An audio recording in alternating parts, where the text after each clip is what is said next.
Well, John McCain has an invitation for Barack Obama. Come to Iraq with me. The invitation really more of a swipe at Senator Obama, or so it's being seen, as one who hasn't been to Iraq since 2006. Senator McCain's been there several times during that period, and McCain is using the angle to try to paint Obama as inexperienced, a recurring theme in his stump speeches. Let's bring in the political panel now. Bernard Whitman is a Democratic strategist who supports Senator Obama. Michelle Otis is a columnist for the conservative magazine Human Events. Good of you both to be here. Bernard, what do you make of this strategy? Well, I think it's the smartest thing John McCain said about Iraq in an awfully long time, Chet. But here's the truth. What's John McCain, about going to Iraq, I think that's a great idea for both of them to go. But look, Obama's got it right on this. 2/3 of the American people want the troops out. They want to end this war. They want to see the troops home. And that's, I think, a major reason why the Democrats are so much more confident in winning in November than the Republicans. Except his stance has been, I sort of envision, whatever that means, the troops coming home by 2013. That's not exactly what Democrats have been screaming for years now.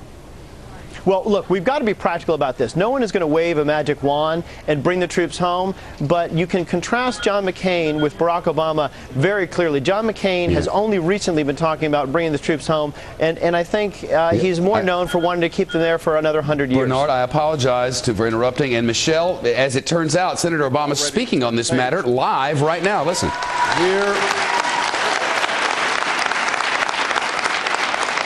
Here in Nevada, we see how so many people are fighting for their American dream, for the Las Vegas dream, because in so many ways, Felicitas and Francisco have lived the American dream. Their story is not one of great wealth or great privilege. Instead, it embodies the steady pursuits of simple dreams through hard work that has built this country from the bottom up. Felicitas came to Las Vegas from Arizona. Francisco came from Mexico. Together, in this city of dreams, they built a life founded on hard work and family, patience and perseverance.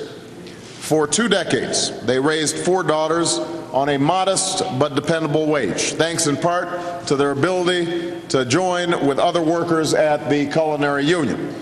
Today, Felicitas works as a maid, and he works, Francisco well, works as it turns out, our timing was imperfect. Senator Obama had just taken sort of a familiar swipe at Senator McCain, saying that Senator McCain would be a third Bush term. It's my understanding, I was speaking to you, so I wasn't listening, obviously, but it's my understanding that Senator Obama touched on this issue and moved on. Again, Bernard Whitman and Michelle Otis are with us. Bernard Whitman, the former Clinton pollster who supports Obama. Michelle Otis, a columnist for the conservative magazine Human Events. Michelle, it sounds as if what John McCain is trying to say is, how in the world can Barack Obama know what he's talking about when he hadn't been over there in 2 years? Is that your sense of things?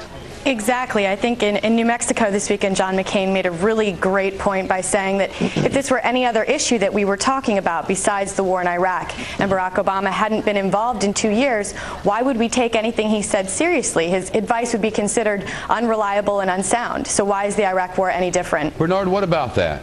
Look, this is a guy who is so out of touch with the American people that he does not support the 21st century GI Bill, which is supported by 82% wait a minute. of American the point people. Is, what the point is that John McCain is saying Barack Obama hasn't even been over there in the last 2 years. How's he to know anything? And what's the answer to that? The last trip that John McCain took to Iraq, he should have paid the American taxpayers back for what was clearly a politically motivated campaign trip over there. And just going over... He's been there 8 times, Bernard. 8 times. Do you think every trip was politically motivated? Well, I think the last few certainly have been. And let me tell you this. I don't think that the bar by which we should measure someone is how often they've been in the theater versus someone who has a plan and a program to get out versus staying in Iraq for another 100 years.